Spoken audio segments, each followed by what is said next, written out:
They were bad. I thought everyone was bad because we stopped them in first in classes. But they're upset because our students flew. Our students flew to the game, and Grambling students got bused. Well, my students fly because all could not step up to the plate. And so that makes a huge difference in our ability to deliver programs. And so while we're doing well, we have to really manage that in terms of how we communicate it, because we want to be a good neighbor and stay strong and a part of our community.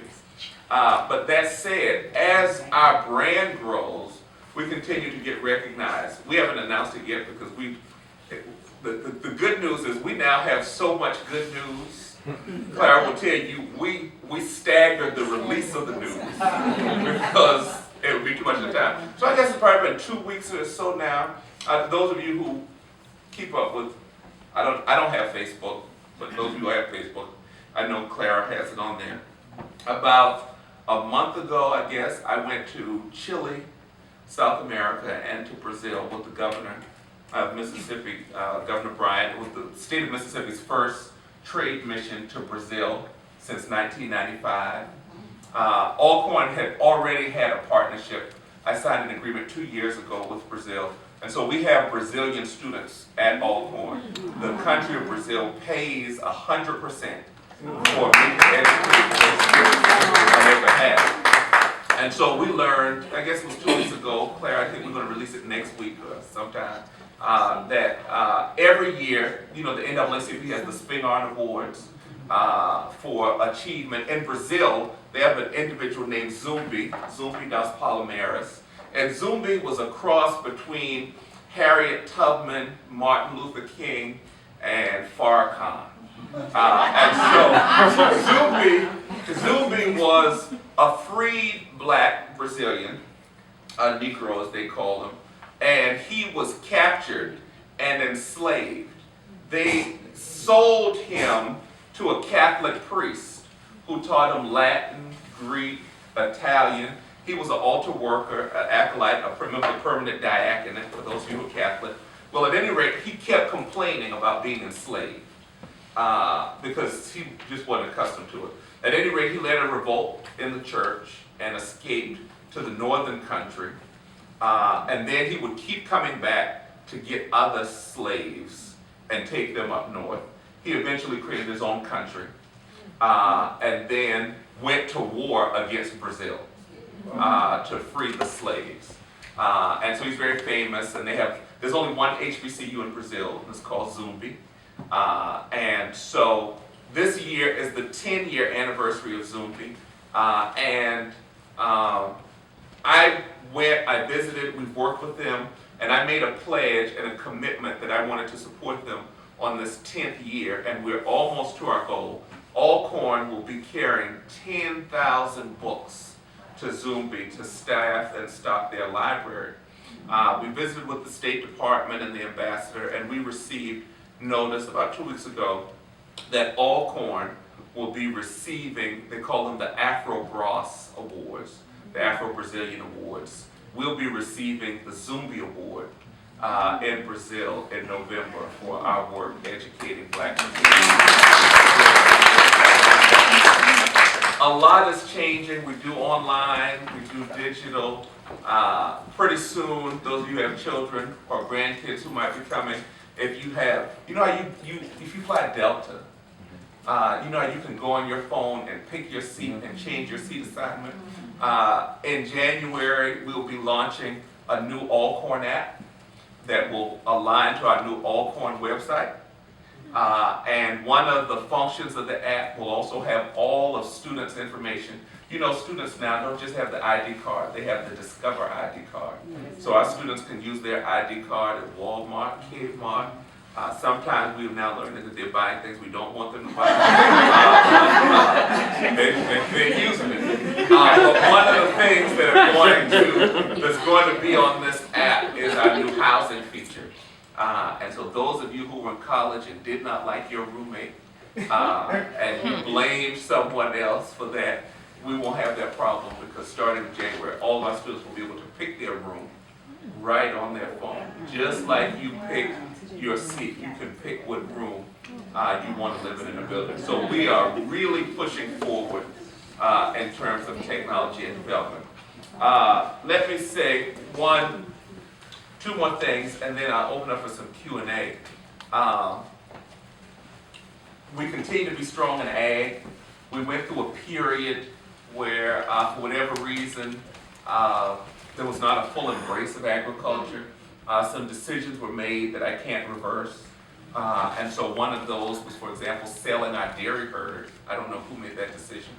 But Alcorn used to have the oldest dairy herd at an HBCU in the country. That was sold. The swine was moved to Churchill. The poultry was moved to Kemper County. And so we've launched a plan to begin bringing ag products back to the campus and restoring the back part of the campus. And we additionally just went into partnership to purchase a just under 3,000 acre farm called Pickett Farm, where we now farm goats. We have 2,000 head of goats, small ruminants.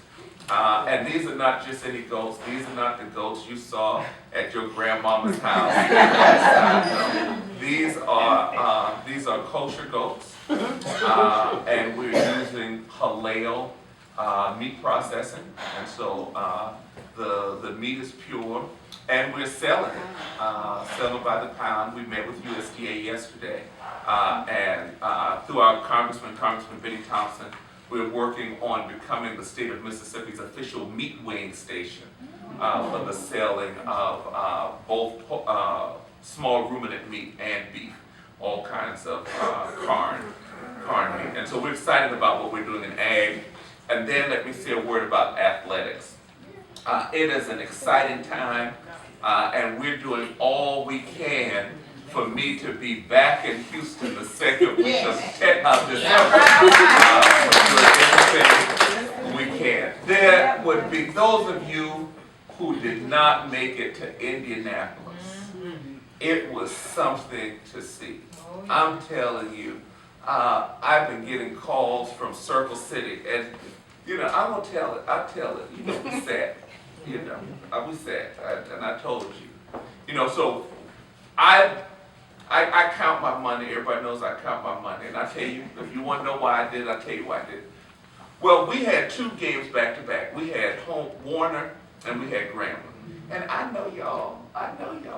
If I gave y'all, you know you got to buy a new outfit. So if I needed you to come to homecoming or Grambling, you was going to choose Grambling. And so what I did is I took the choice away. And I moved the Grambling game to Indianapolis. So now you got to come to homecoming. So you came to homecoming. And I didn't know how many people would show up. And we had not been to Circle City since the 90s. And we went, I knew it was going to be, and I kept checking with alumni chapters who like to travel. I said, did y'all get a bus and y'all bring? No, we're not getting no bus, just a few of us. We got plane tickets. I'm like, man, this is going to be empty and empty. I was so worried. I went to my CFO and said to Betty, we need some extra money. And so you probably saw half of the administration. I had all the VPs there except one. I had secretaries. I had because I wanted to fill up our section. And so everybody got to go to Indy. Anybody who wants to go to Indy could go. We needed to fill that up. But when we got to Indianapolis, Alcornites were just everywhere. They were flying from Atlanta. They were flying from Baton Rouge. They were driving hotels. They sold out the JW Marriott twice. We had a block of rooms. They bought those up. They bought another block of rooms. They were staying in Courtyard. They were staying in Spring Hill. It was something. We outsold Grambling in tickets. Not only did we sell one ticket, purple and gold was just everywhere. The college fair, the pep rally, the parade. I was riding in the parade. And I was seeing organizers from Detroit, San Francisco. They were from all over. And we packed Lucas Oil Stadium out with purple and gold on the home side. It was amazing. And so I said, well, we've done enough. We showed up. We'll be good. We'll go home. And then our team, and I don't go to the locker room regularly, but I know that my players can get nervous on a big game, so I went by the locker room, and I don't talk to the head coach. I talk to Willie Simmons, who's over offense, and I talked to Peckerell, who's over defense, and I said, well, how y'all gonna do today? They said, they called me coach. I don't know why they called me. They said, coach, we got it. I don't correct them. So he said, we got it. I said, well, I said, I don't know. I said, I know they're gonna come fight. I said, but I need 60. That's what I want. And they came close as they could. I wanted 60 points because the highest score in Circle City history was 59. And I'm an only child. I was the only grand for 15 years. And I got my granddaddy's name, and I like to be first. And so I tried. We tried, we got up to 48. We'll go back. And we shut Grambling out. It was 48-0. So I rushed. Man, we made the shutout history. And so I said, well, let me go down to the field for this trophy presentation. And I was looking good. I had on my purple and gold. I should have been a cap or something. Don't say that. I got to give him some. Give him some. Don't give him. And so I get down to the field. I'm clean, and I had this purple blazer on. It was killer folk telling people.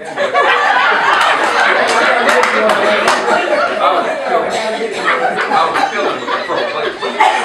See, you see, I had the purple blazer on. It was something. And they had opened the dome, and that sunlight was hitting that purple. I'm telling you, so I go down to the field, and I'm like, okay, I'm going, I've been to the Final Four, I watched the Super Bowl. I'm waiting on them to roll the stage out. I'm going to step up on, they're going to be the voiceover. They brought that trophy out, and I'm trying to hold it. Claire, you there to get this picture. And the football team just came from nowhere. It was like a sign. I thought I was doing Bikram yoga. All of a sudden, the whole team just engulfed the trophy. I had to give the trophy up. They were so hot and excited, and I thought it was over. And I began to walk away, and they said, "Oh no, come back." Then the next day they had another trophy presentation for Battle of the Bands, and who won the best band?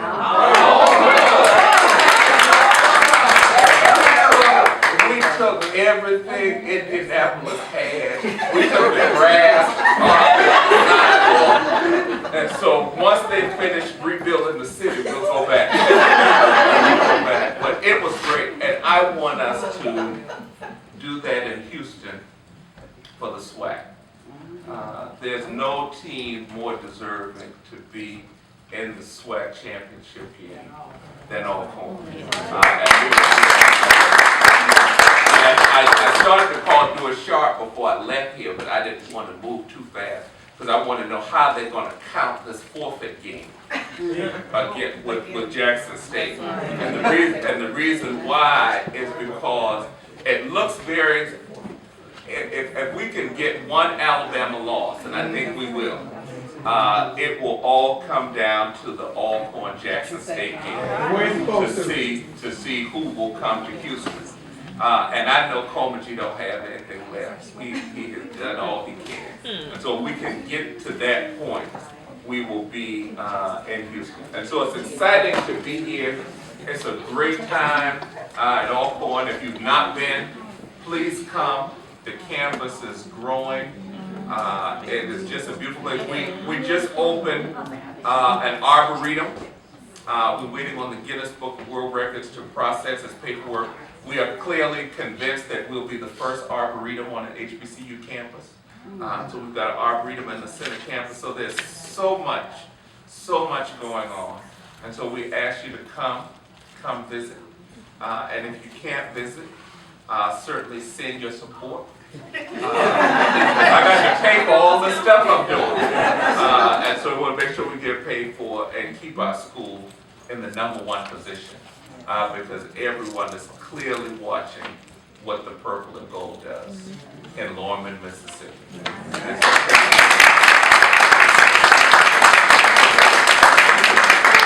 So,